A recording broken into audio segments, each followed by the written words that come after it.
Welcome back to my channel. Hi my dear families. நான் இன்றைக்கி சின்ன வெங்காயம் பூண்டு குழம்பு தான் வந்து செய்ய போகிறேன். நம்ம எப்படி செய்கிறதுன்னு பார்க்கலாமா? நான் மண் சட்டியில் தான் செய்கிறேன். எனக்கு மண் சட்டியில் செய்கிறது வந்து ரொம்ப பிடிக்கும். அதனால் வந்து நான் மண் கடாய் எடுத்துக்கிட்டேன். கடாய் நல்லா காஞ்சிருச்சு. இப்போ வந்து எண்ணெய் சேர்த்துக்கலாம். நல்லெண்ணெய் இருந்தால் நல்லெண்ணெய் கண்டிப்பாக சேர்த்துக்கோங்க. என்கிட்ட நல்லெண்ணெய் இல்லை, அதனால் நான் வந்து கடலெண்ணெயில் செய்கிறேன். நல்லெண்ணெயில் தான் செய்யணும், டேஸ்ட்டு நல்லாயிருக்கும். என்கிட்ட கடலெண்ணெய் இருக்கிறதுனால நான் வந்து அதை சேர்த்துக்கிறேன்.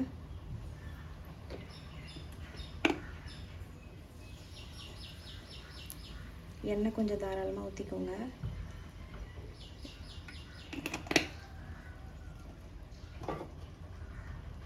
எண்ணெய் காஞ்சதுக்கப்புறமா ஃபஸ்ட்டு வெந்தயம் சேர்த்துக்கலாம். எண்ணெய் நல்லா காஞ்சிடுச்சு. நம்ம வந்து வெந்தயம் சேர்த்துக்கலாம்.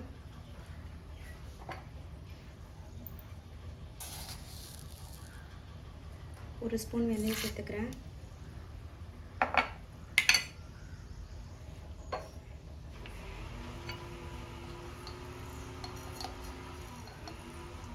சீரகம் ஒரு ஸ்பூன் சேர்த்துக்கிறேன்.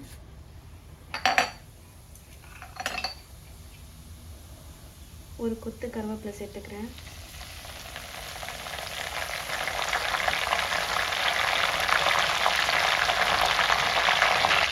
பூண்டு க்ளீன் பண்ண பூண்டு வந்து கழுவி எடுத்து வச்சுருக்கேன், அது சேர்த்துக்கலாம். பூண்டு கொஞ்சம் தாராளமாக சேர்த்துக்கோங்க.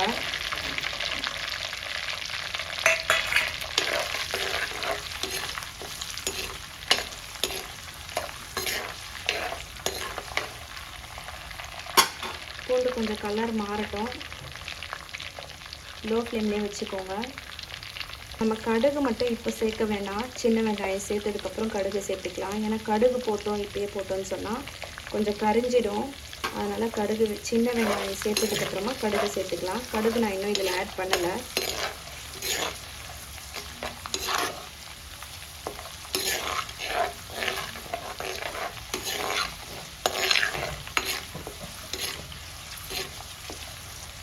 பூண்டு வந்து கலர் சேஞ்ச் ஆகிடுச்சு. இன்னும் விட்டால் வந்து கரிஞ்சிடும். இந்த ஸ்டேஜ் போதும். இப்போ வந்து நம்ம சின்ன வெங்காயம் வந்து ஆட் பண்ணிக்கலாம். சின்ன வெங்காயம் வந்து நான் நிறைய சேர்த்துருக்கேன். ஏன்னா வந்து வெங்காயம் வந்து வதக்க போகிறது இல்லை, பெரிய வெங்காயம் அரிஞ்சு வதக்கலை. அதனால் சின்ன வெங்காயம் மட்டும் நம்ம வந்து ஆட் பண்ணிக்கலாம்.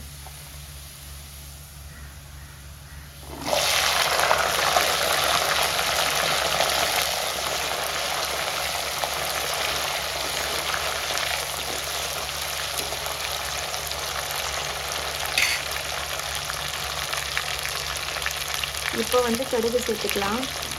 கடுகு கொஞ்சமாக எடுத்துருக்கேன். நல்லா வதங்கியிருக்கு. வெங்காயம் சூப்பராக வதங்கியிருக்கு. இப்போ வந்து நம்ம தக்காளி வந்து சேர்த்துக்கலாம். நான் ஒரு 3 தக்காளி வந்து எடுத்து வச்சுருக்கேன். சின்ன சின்ன தக்காளி 3 தக்காளி நான் வந்து அரிஞ்சு வச்சுருக்கேன். அதையும் நம்ம இதில் சேர்த்துக்கலாம்.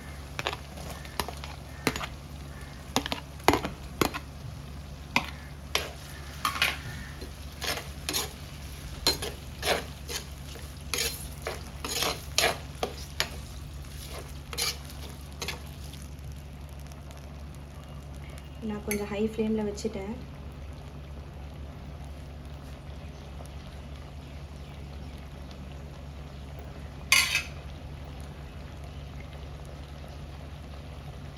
நம்ம ரொம்ப நேரம் நின்று கஷ்டப்பட்டு கால் வலிக்க நின்று ஒரு சமையல் பண்ணி தருவோம்.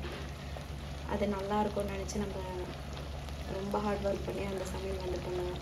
ஆனால் சாப்பிட்டு முடிச்சுட்டு ஒரே வார்த்தையில் நல்லா இல்லைன்னு சொல்லிடுவாங்க. அது எந்த மிஸ்டேக் நம்ம பண்ணுறோன்றதை ஃபஸ்ட்டு யோசிக்கணும். நம்ம வெங்காயம் போடுறோம், தக்காளி போடுறோம், சாப்பாடு நல்லா இருக்குது அப்படின்ற மாதிரி நம்ம யோசிக்கக்கூடாது. எதுவுமே டைம் எடுத்து பண்ணணும். ஒன்றும் நீங்கள் வந்து ஒரு ஸ்டெப்பாக இது போட்டிருக்கோம், இது இவ்வளோ நேரம் வதங்கணும் அப்படின்ற மாதிரி ஒன்றுத்துக்கும் டைம் எடுத்து பண்ணுங்கள். அது வந்து சாப்பிட்டுட்டு நல்லா இருக்குன்னு தான் சொல்லுவாங்க. கண்டிப்பாக ட்ரை பண்ணி பாருங்கள்.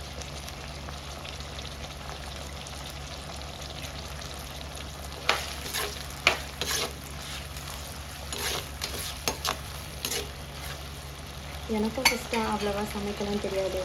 நான் எது செஞ்சாலும் நல்லா இல்லைன்ற வார்த்தை தான் நான் அதிகமாக கேட்பேன். ஒரு வாய் எடுத்து வாயில் வைக்கும்போது நல்லா இல்லைன்னு சொல்லிடுவாங்க. அதில் ரொம்ப கஷ்டமாக இருக்கும்.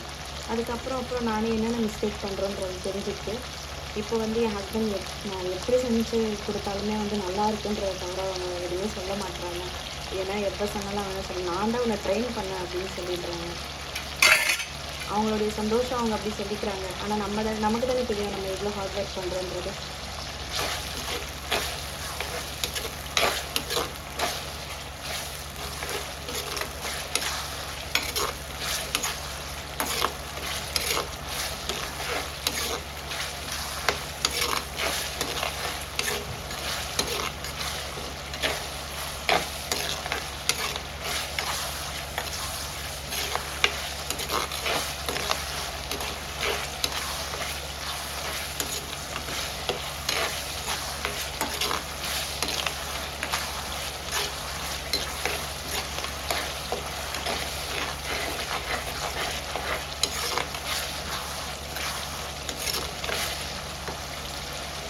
நிறைய எண்ணெய் ஊற்றிருக்கணும் உங்களுக்கு தோணுச்சுன்னா வந்து நீங்கள் வந்து உங்களுக்கு தேவையான அளவு ஊற்றிக்கோங்க.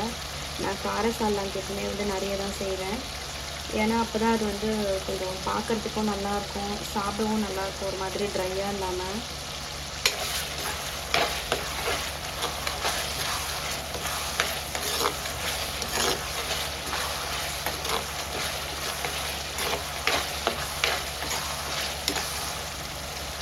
என்னன்னே தெரியலங்க, எனக்கு இப்போலாம் வந்து சமைக்கிறதுக்கு ரொம்ப இன்ட்ரெஸ்ட்டாக இருக்குது. ஏதாவது டிஃப்ரெண்ட்டாக நானே வந்து ட்ரை பண்ணி, ஆனால் இது நிறைய டைம் ட்ரை பண்ணி வந்து நான் செய்யலாம் மாட்டேன். ஒரு டைம் தான் வந்து ஃபஸ்ட் டைம் செய்வேன், அதுவே எனக்கு வந்து பெஸ்ட்டாக ஆகிடும். அந்த மாதிரி தான் நான் பண்ணிகிட்ருக்கேன். ஃபஸ்ட்டு ஒரு டைம் ரிஹர்சல் பார்த்துக்கலாம், இப்படி பண்ணலாம் அப்படி பண்ணலாம். நான் சமைக்கும் போதே எனக்கு ஒன்று தோணும், அது எல்லாமே ஆட் பண்ணலாம், அது டிஃப்ரெண்ட்டாக ஒரு டேஸ்ட்டாக இருக்கும். அந்த மாதிரி தான் நான் எல்லாமே பண்ணிகிட்ருக்கேன். நீங்களும் அந்த மாதிரி ட்ரை பண்ணுங்கள். நமக்கு சமைக்கும்போது ஒரு சில விஷயங்கள் வந்து தோணும், இது போடலாமா அப்படின்னு சொல்லிட்டு. அதை நீங்கள் ஆட் பண்ணி பாருங்கள், அது இன்னும் டேஸ்ட்டு டிஃப்ரெண்ட்டாக இருக்கும்.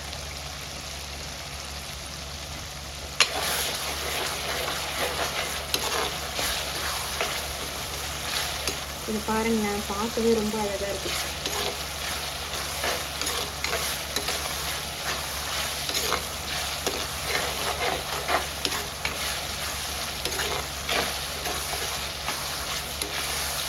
இது கொஞ்சம் லோ ஃப்ளேமில் நான் வச்சிடுறேன். ரொம்ப கொதிக்குது. லோ ஃப்ளேமில் வச்சுட்டு நான் புளி தண்ணி வந்து நான் கரைச்சி எடுத்துப்பேன்.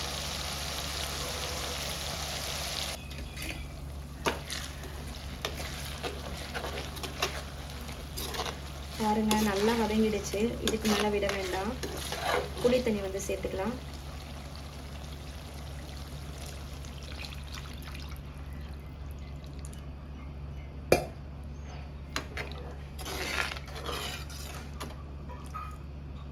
புளி தண்ணி எல்லாமே ஊற்றிட்டேன்.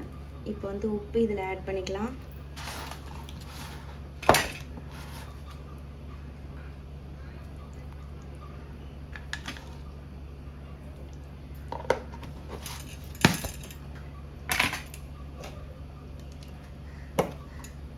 தனியாத்தூள் ஒரு 4 ஸ்பூன் சேர்த்துக்கலாம். இது வந்து சின்ன ஸ்பூன் தான், அதனால் 4 சேர்த்துக்கிறேன்.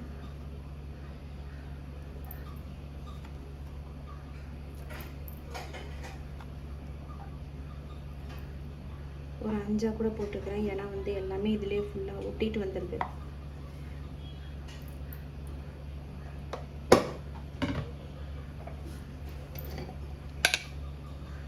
மஞ்சத்தூள் சேர்த்துக்கலாம். உங்களுக்கே தெரியும், நான் மஞ்சத்தூள் கொஞ்சம் தாராளமாக தான் சேர்ப்பேன். ஒரு 2 ஸ்பூன் மஞ்சத்தூள் சேர்த்துக்கிறேன். எனக்கு என்னன்னு தெரியலங்க, அது கொஞ்சம் கலர்ஃபுல்லாக இருந்தால் தான் எனக்கு அது பிடிக்குது.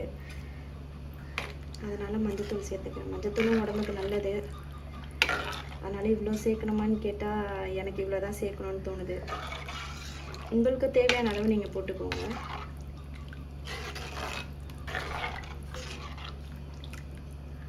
இப்போ மிளகாய் தூள் சேர்த்துக்கலாம். தனி மிளகாய் தூள் சேர்த்துக்கலாம்.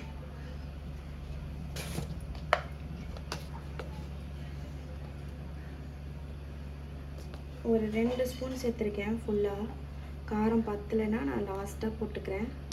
கொஞ்சம் கொதி வந்ததுக்கப்புறம் பார்த்துட்டு நான் மிளகாய் தூள் வந்து ஆட் பண்ணிக்கிறேன்.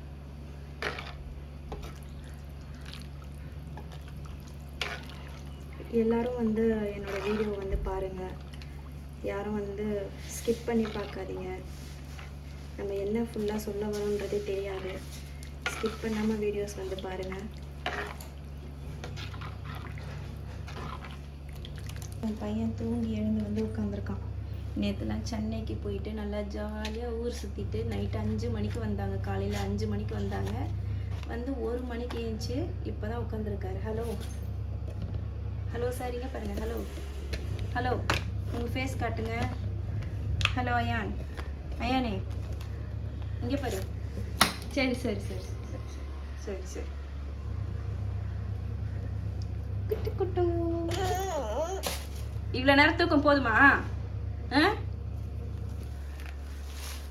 மேலே நான் அவனை இம்சை பண்ண என்னை அடிச்சிருவான். அதனால் அவனை விட்டுட்டு நான் இங்கே வந்துட்டேன். இது நல்லா கொதி வரட்டும்.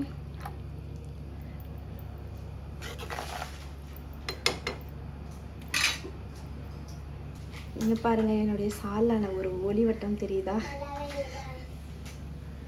வாங்குவடா நீ. பாருங்கள் நல்லா கொதிச்சிட்ருக்கு.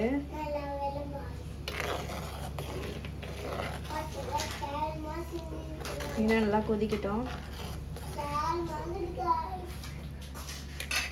அவன் என் மேலே ஏதோ ஒரு கோவத்தில் பேசிடுறான். அவன் சொல்கிறதெல்லாம் கண்டுக்காதீங்க. காரம் பார்த்தேன் கொஞ்சம் கம்மியாக இருக்குது. ஒரு 1/2 ஸ்பூன் சேர்த்துக்கிறேன்.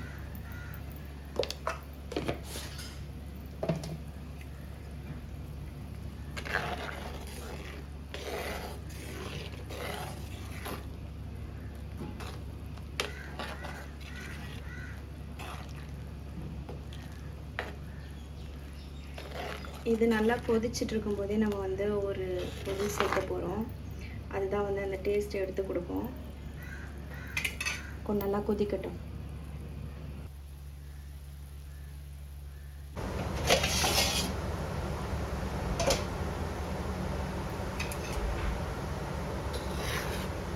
செம்மையாக இருக்குது பார்க்க.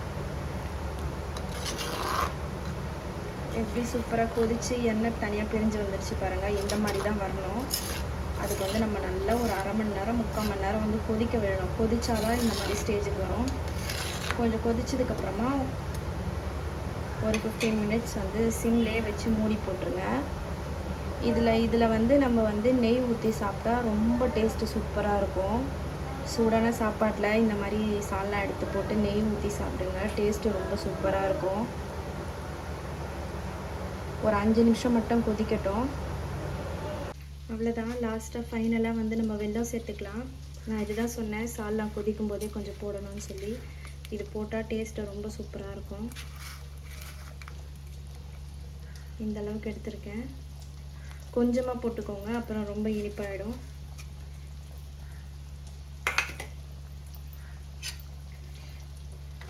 அவ்வளோதான். நம்மளுடைய பூண்டு சின்ன வெங்காயம் சால்லாம் சூப்பராக ரெடி ஆகிடுச்சு. இந்த மாதிரி நீங்களும் ட்ரை பண்ணி பாருங்கள். தேங்க்ஸ் ஃபார் வாட்சிங்.